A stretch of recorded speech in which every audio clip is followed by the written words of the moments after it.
မှာပါကျွန်တော်ရှေ့ဗီဒီယိုမှာ Excel function သုံးခုကိုဘယ်လိုပေါင်းဆက်ပြီးတော့လုပ်တယ်ဆိုတာလေးကို sharing လုပ်ပြပေးတာဖြစ်ပါတယ်အခုဒီဗီဒီယိုမှာကကြတော့ကျွန်တော်တို့ Excel template တစ်ခုကို process နဲ့ဘယ်လို format ချမလဲဆိုတာလေးကိုတစ်ချက် sharing လုပ်ပေးမှာဖြစ်ပါတယ်အဲ့တော့ကျွန်တော်ကဒီသင်တန်းသားရဲ့ data တွေကိုတစ်ချက်ဖြည့်လိုက်မယ်ဟုတ်ပြီအဲ့ဒီမှာကျွန်တော်ကဒီမှာစာသားတစ်ခုခုထည့်လိုက်ပြီးနာမည်ရေးထည့်လိုက်ပြီးဆိုတော့ ਨੇ auto border တားသွားအောင်လို့ကျွန်တော်က format တစ်ခုထည့်ထားတယ်နောက်တော့ဒီမှာနာမည်စင် auto ဝင်လာအောင်လို့ format တစ်ခုထည့်ထားတယ်ဆိုတော့ဒီနာမည်စင်ဝင်တဲ့ format က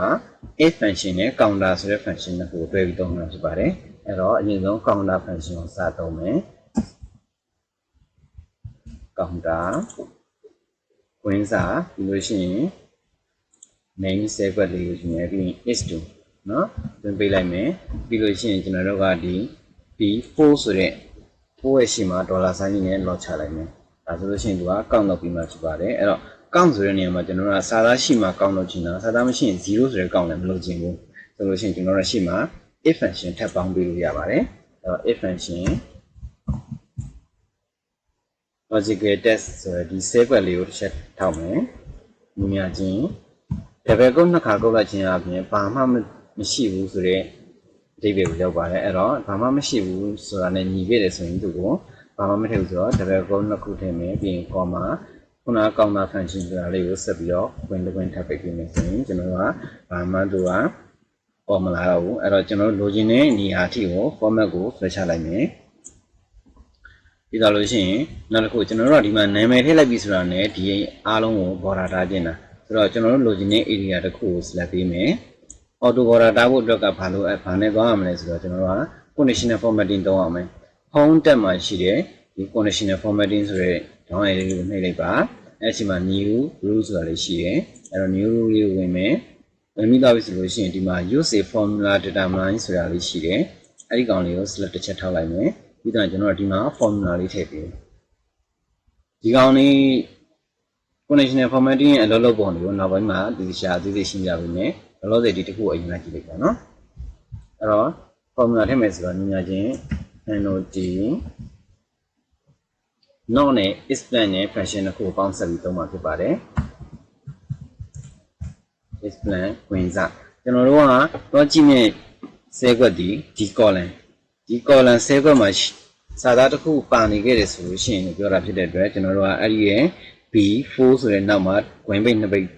ပိတ်မယ်ပြီးတော့လို့ရှိရင်4ရှိမှရှိနေတဲ့ဒေါ်လာဆိုင်းကိုကျွန်တော်ကဖြုတ်လိုက်မယ်။ဘာဖြစ်လို့လဲဆိုတော့ဒေါ်လာဆိုင်းရှိနေလို့ရှိရင် B4 ဆိုတဲ့ sequence တို့ကဒီမှာပဲသူက function လမ်းဖတ်နေလိမ့်မယ်။ဒေါ်လာဆိုင်းဖြုတ်လိုက်ခြင်းအပြင် B5 တောက်လျှောက်သူကအောက်ကို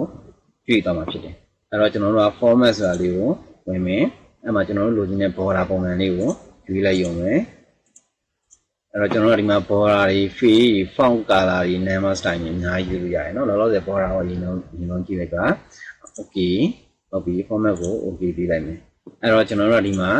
နာမည်တစ်ခုကိုရိုက်လိုက်မယ်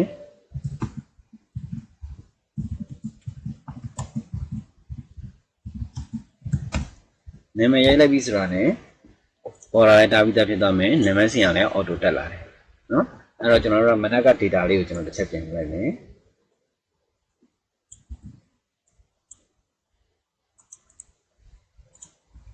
ဟုတ်ပြီအဲဆိုရင်ဒီ data လေးတွေထည့်လိုက်ပြီဆိုတာ ਨੇ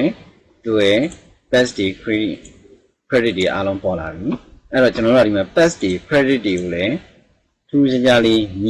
အမြင်လေးမှာပြောင်းသွားအောင်လို့လိုက်ပြောင်းခြင်းတယ်အဲ့တော့ကျွန်တော်တို့ကဒီမှာ conditional formatting နဲ့ပဲတောင်းမယ်အဲ့တော့ conditional formatting ကိုအလွယ်နည်းသုံးတဲ့နေရာလေးကျွန်တော်ပြောပြပေးမှာဖြစ်ပါတယ်အဲ့တော့ဒီနေရာမှာဆိုလို့ရှိရင် conditional formatting ကိုကျွန်တော်တို့က fail လို့ပေါ်နေခဲ့တယ်ဆိုလို့ရှိရင်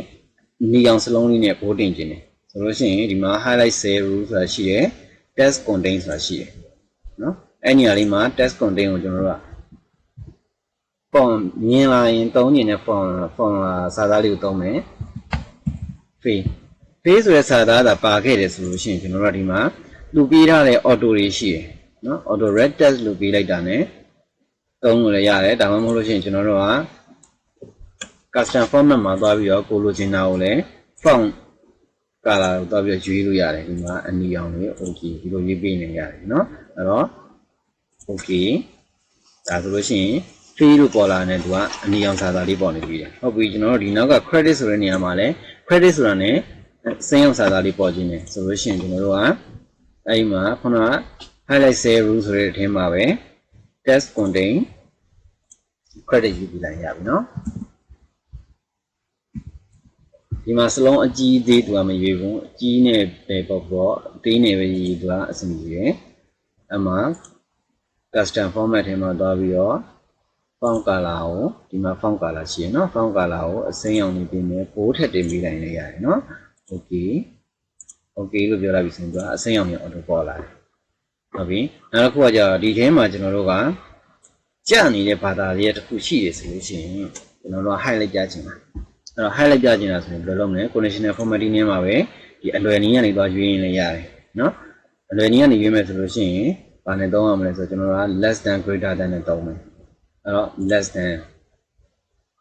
ဘယ်နှမှတ်အောက်လဲဆိုတော့40မှတ်အောက်40မှတ်အောက်ကိုကြာနေရဆိုလို့ရှိရင်ကျွန်တော်တို့ကသူပေးထားတဲ့ auto red text နဲ့ဒီတိုင်းနေသွားခြင်းလည်းရတယ် custom နဲ့သွားရွေးခြင်းလည်းရတယ်နော်အဲ့တော့ okay လို့ပြလိုက်ပြီဆိုရင်ဒါပါပြောမလဲမြင်အောင်ခြေပေးထားတယ်အဲ့တော့အားလုံးအဆင်ပြေမယ်လို့ထင်ပါတယ်ဒါလေးနားမလည်တာရှိလို့ရှိရင်လည်း message box ကနေပြီးတော့တဆင်မြင်နိုင်ပါတယ်အားလုံးကျေးဇူးတင်ပါတယ်ခင်ဗျ